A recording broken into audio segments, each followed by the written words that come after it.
If you're asking for signs, overthinking your next move, or waiting for a clear yes that feels 100% safe, you're not listening to your soul. You're listening to your programming.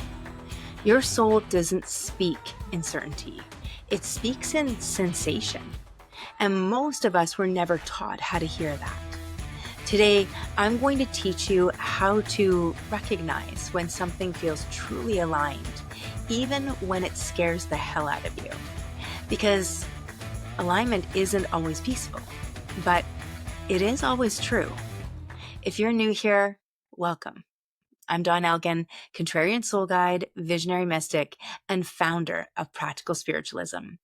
I help you stop abandoning yourself and start building a life led by your soul, not by your fear. So let's drop this idea that aligned decisions feel clean, obvious, or peaceful 100% of the time.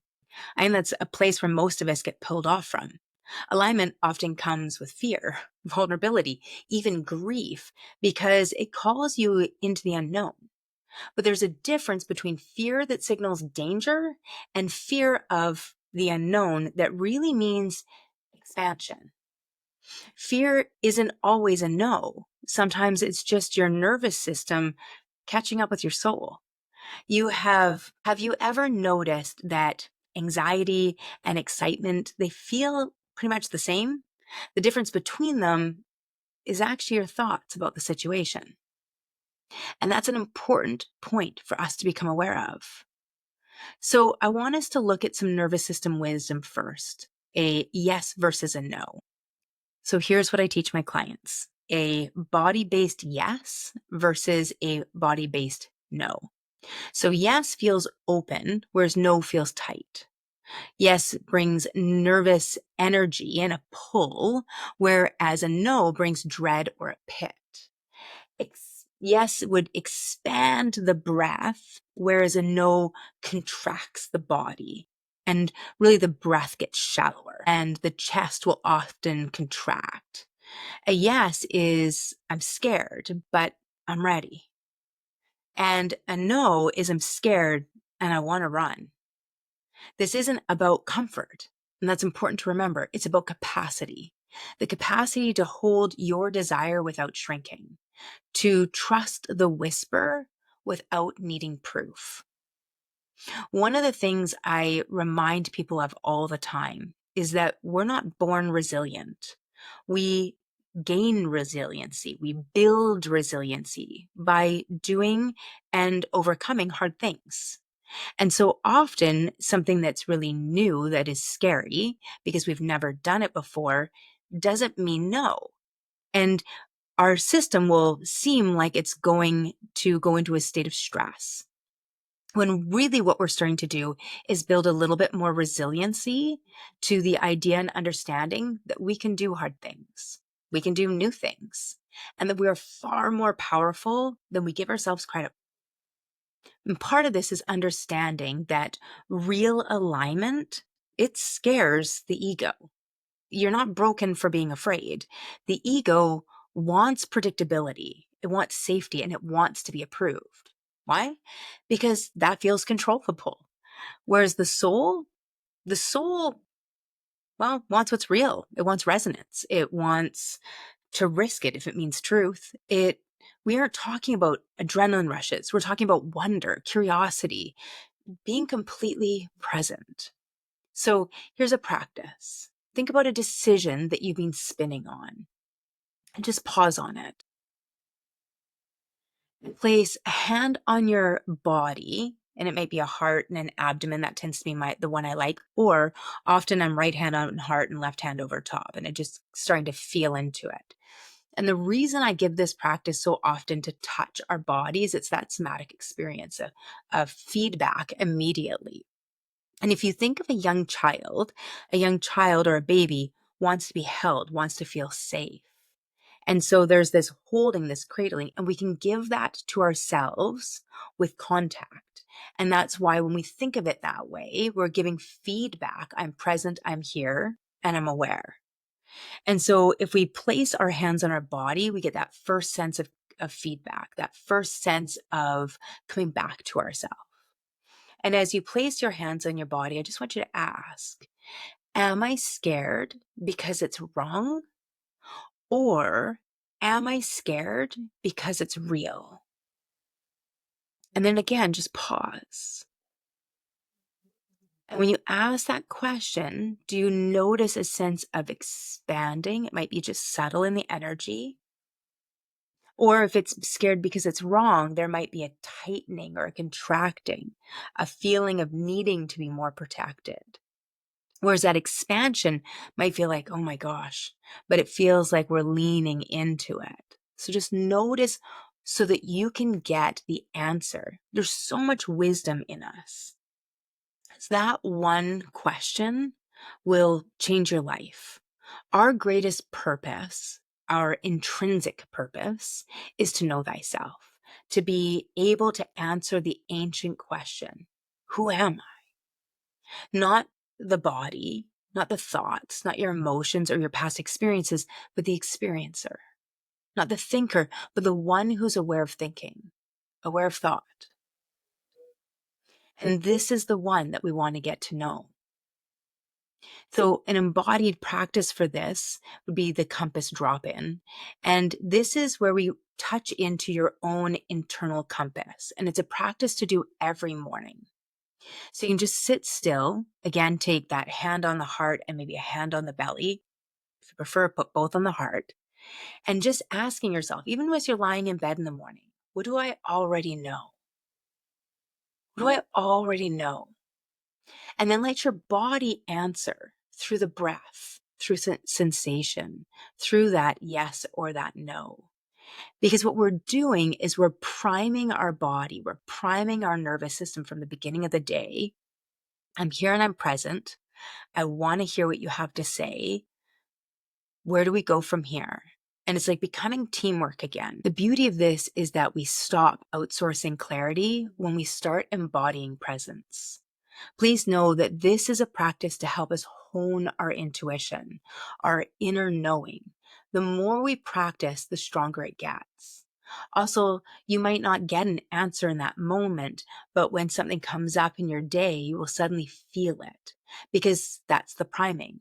The other thing that I've noticed over the years is that if we do this practice enough, even if we ask a question at night that we've been wondering about, and we ask that question before we go to sleep, and then there's just this piece of trust, like the answer is going to come.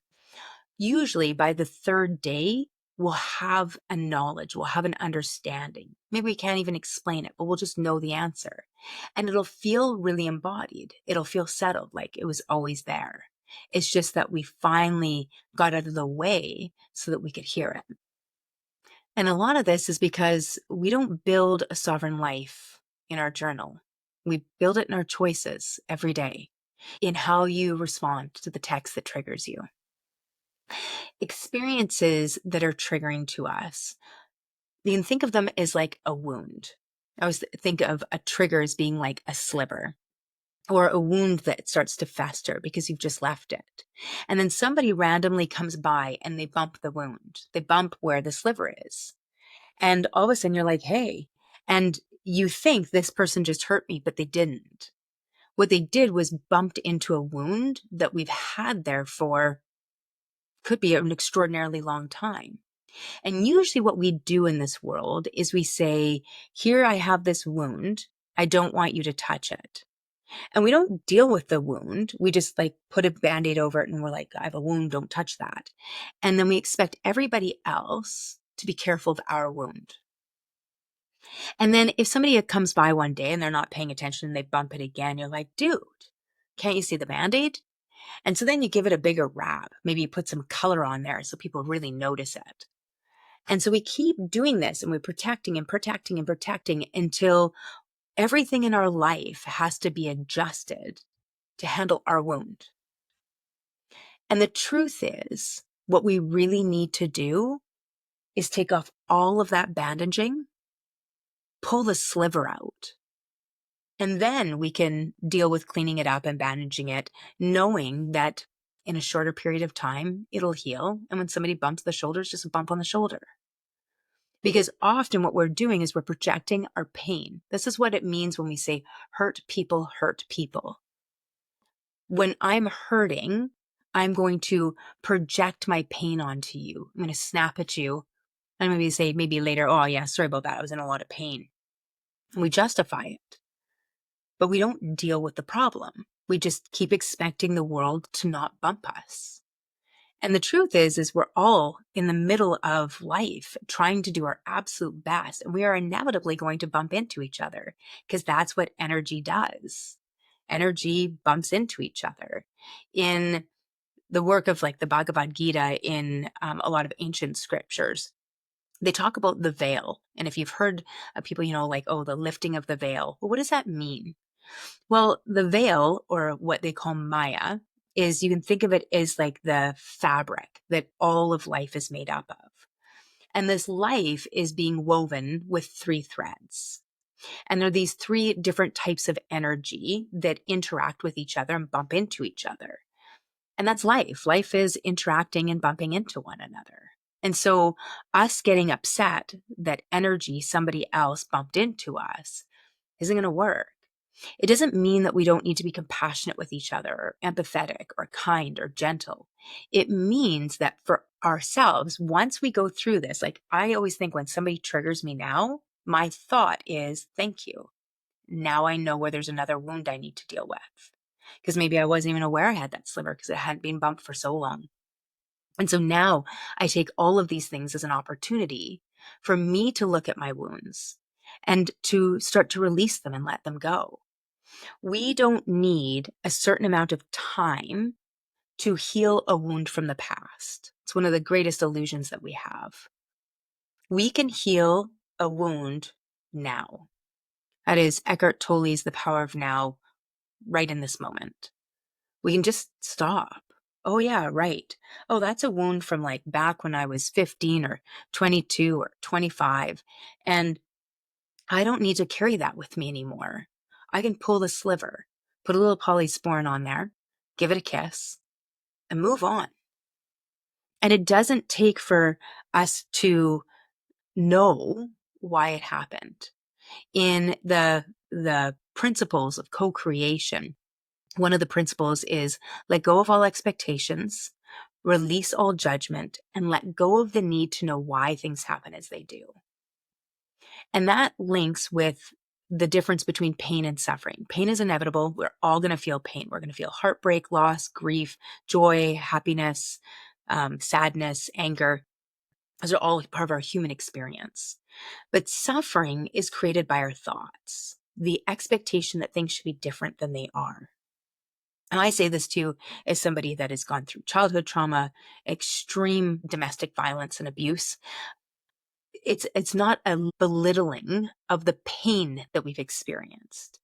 It's talking about the suffering that comes after. And suffering is always caused by our thoughts and our expectation, our thoughts that things should be different than they are. And that's what it means in that principle when we say let go of all expectations, release all judgments. Well, what is an expectation but setting how something's supposed to be? Already it's begun the suffering. What is a judgment? Saying it didn't land the way that we expected it to in the first place. And then we judge it and we cause suffering.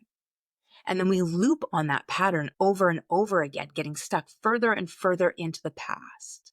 And our soul, our spirit, is an entity only of present time.